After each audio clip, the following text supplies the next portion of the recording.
Hey guys, Eric back here with House of Arms, and you remember a couple weeks ago we introduced the Sharps 1913 Picatinny style grip for the Contender. We want to try several different configurations, which we could show you today.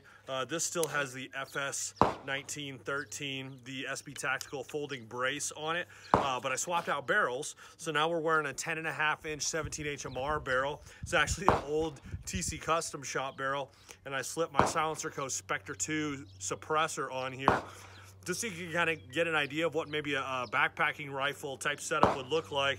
Little loophole VX1, 3 to 9 power on here, maybe a little excessive, but I mean, hey, I got it, so let's use it.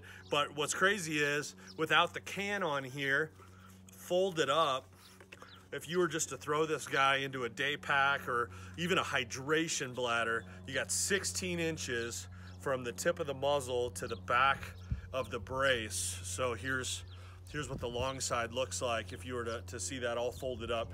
Just hyper compact, a lot you can do with it, and it's just really sturdy too. I can't emphasize how well those braces lock in, and it's pretty neat. So little Sharps grip backpacker, and we'll see how she shoots.